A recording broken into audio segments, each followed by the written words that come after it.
Hello mga kalabubo! Welcome back to my video. So for today's video is magluluto ako ng ulam. So wala kasi kaming ulam sa bahay. Kaya ayun, nakapag-isip ako na magluto na lang ng ulam. Oh, cherries. So panahon ako nga magluto og hotdog nga na ay itlog. So ako nang gigagmay pag-ayo para daghan ang maluto. So ako din ang gigagmay pag-ayo at mapagkumangkon mukaon ng tub nag-apil. So ako nang gibuak ang itlog, duha ka buok nga itlog, human ako dayon nang timplahan. So di na mawa ang asin o magic sarap.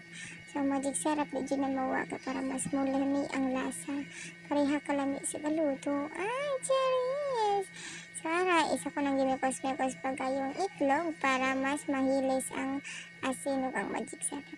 Kunya ako dahil ang gisago lang hotdog para mamekos-mekos kuyog sa itlog. Sus, ginoo ko itlog pa, hotdog pa. Ay, sinakarelate dira. So, ang sobra dira ang hotdog, isa ko ang gipanitan. Ako sang gipikas. Budget ba? So, akong gipikas para mas managhan. So, kang uban, ibilin pa man na ikaw para nasudan ako pagkumangkon. So, dira ako ang gipikas ang kilid kay para daw dali maluto daw. Dapat daw kanang mahiwaon ang kilid sa hotdog o sa langgunisa. So ang katunga is akong gigagmay para mas managhan ang ako ang lutoon nga hotdog with egg. So cherry, so kung gimekos-mekos na po. So nagkuha na po ko og ahos para mawa ang langsi sa itlog. So unsa na pwede sad Bombay, pwede sad ahos kung sa available sa inyo. Kaigo ra pod mawa ang langsi sa itlog. So ako na sang gimekos-mekos. So mauna na ang ako ang lutoon.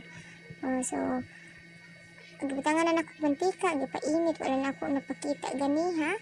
Kay ngit-ngit man. Ako ra nang flashlightan. Mauna ako ang ako ang recipe karong adlaw. So egg with hato. So easy ra kay lutoon sa mga dili ba muluto. Dali kay tanan na. So pasensya ifug-hugaw mo ang lutuanan o kay nagluto man akong atig niswan yan awas ba mo nang may pagka hugaw ang kuan pero okay ra sudan naman sad na depende na sa mga arte din na so nga naman dyan ang kinabuhi dyan diba so malimpyo ra sad na ugma kay ugasan man sad na iyang gitungtungan ana. So ikaduha na ako nga luto. So ang lasa na is miimikos-mekos sa na ako. Diba daghan kay akong naluto. Daghan akong naluto nga sudan. Kasama lang jud ka mo kuan. Daghan jud kag maluto jud. So magsudanan dahil sa mantika isito diyan. Kaya nawa mo na masundanan sa mantika. So mo na sito na lang sa tamang gisudlan. Magimikos-mekos na po na ako. So luto na sa mga unata. So kung mamag-una-una, lami king sudan ni ato, luspad nga miswa. So that's it guys. So thank you for watching.